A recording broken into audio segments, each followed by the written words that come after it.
What's up, Shacklz gang? This is jaleelshacklz, your advice guru, giving you relationship advice, general advice, and spreading love and positivity.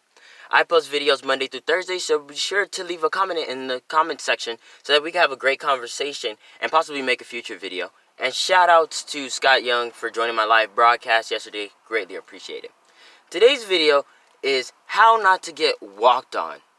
Maybe you're in a situation where you have friends or somebody that you're really close to, but the people that you end up meeting, you think you could trust them, and then next thing you know, they're taking advantage of you, and you want to kind of vocalize that, but at the same time, you don't want to be rude.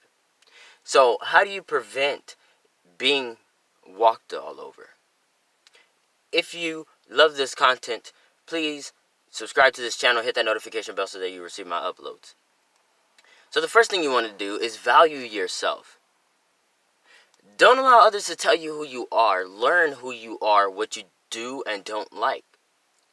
Because it's going to help in the long run, because if somebody tries to persuade you in a different direction and it's something that you really don't want to do, you can feel comfortable within yourself to say, hey, that's not what I really want to do. You can find somebody else to do that with. Not saying that, you're not going to participate or that you're going to be a person that's a downer, but you just don't want to do it. That's almost like the equivalent of you wanting to sit at home, watch Netflix and chill, but your friend over there wants to party, and you don't really want to be coerced into partying, and it's like, I'm not going. Then they show up, and it's like, I'm still not going to go. So then they know, hey, I'm wasting my time. I can't just hit this dude up for that exact reason. Another example is like somebody eating in your car. You're like, oh yeah, sure, it's fine. And you're really not that comfortable with it because then there's crumbs, and then every once in a while you have to vacuum. But it's cool. Whatever, they're your friend. But then when you try to eat in their car, it's like, oh no, don't do that in my car. Or you'll see them do it to somebody else, and more so they'll be like, well, why aren't you eating in their car? And it's like, because they don't allow it. That means that they're not allowing people to walk all over them. The second thing you want to do when you're trying not to get walked on is that whatever you decided for yourself, you stick with it. A lot of times when you're in a two-people situation, people will come across you and be like, oh, that looks like a nice girl, or that looks like a nice guy. And they'll talk to you, and then they'll be like, oh no, this is really good, you should really do that, for their benefit, not necessarily taking you into consideration on your ideas and what you want to do. So you literally have to stand your ground and not look at it from an emotional state. Look at it for what it is. Do you want to do it, or don't you? And be okay with talking about that as to the reasons why you don't want to do it. And that you're not going to be persuaded to do something different. Number 3 to not being walked on. You just really, really need to analyze who you are. You need to have this sense of confidence to get your point across. It's almost like a public speaker such as myself. I'm going to speak loud enough, and I'm going to speak stern. I'm not going to have this, oh, I don't know, letting the conversation float in the air. You let it float in the air, it's going to be like the difference between having a balloon that floats in the air and a kite. A kite, you have it in the air, but you know exactly where it is. You know exactly where it's going. A balloon, if you let it go, it will wander off, and it could change course, change direction. So you want to have control over the direction in which it's going. And you also want to, as I said previously, stand your ground. You're holding that kite, and you're in place. You could run with it, you could stay in the same spot, but ultimately, you have control over it.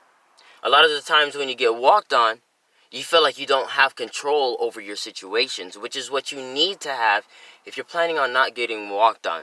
You don't necessarily need to yell at a person to get your point across.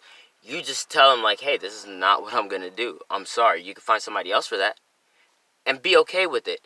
Don't put that kind of pressure and depression on yourself thinking, oh yeah, they're not going to like me as much if I don't do what they ask me to do. Well, technically speaking, are you liking them the same way that they're liking you?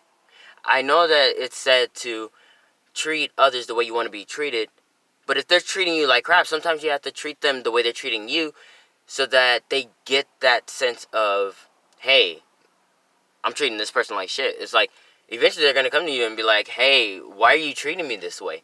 And it's like, oh, well, that's the way I thought you wanted to be treated. You treat me a certain way. I just thought that you wanted to be treated a certain way. I mean, I've been giving you hints like, hey, like, I take you out, I do this, I do that.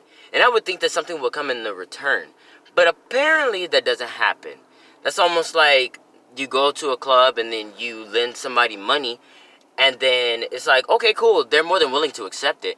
But when it comes to the payback, they don't want to pay you back or they got some excuse. It's like, if I borrowed from you, then I would have paid you back right away. But since you give me all these excuses, I'm not going to lend you my hand and money. And don't feel some type of way when I don't. Because that's the way you treated me. And I'm reacting off of how you treated me. And don't feel peer pressured to follow somebody that is ultimately treating you horribly. You want to be happy and confident with yourself and feel comfortable saying, hey, this is not exactly what I wanted to do. So if you don't want to be walked on, have respect for yourself, stand your ground, let it be known how you feel and what you really don't want to do, and don't act in anger in the way of yelling at somebody or treating them rude. Just be stern and to the point. This is not what I want to do. No, you can't convince me. If you truly like me for the person that I am, you will respect my wishes. And if not, we don't necessarily have to be friends, because friends come and go as time goes on. You'll learn that when you get older, or when you realize you watched this video and really got something to learn from it. This is jaleelshacklz, your advice guru, Monday through Thursdays. Be sure to leave a comment in the section below so that we can have a great conversation and possibly make a future YouTube video. jaleelshacklz, Doices.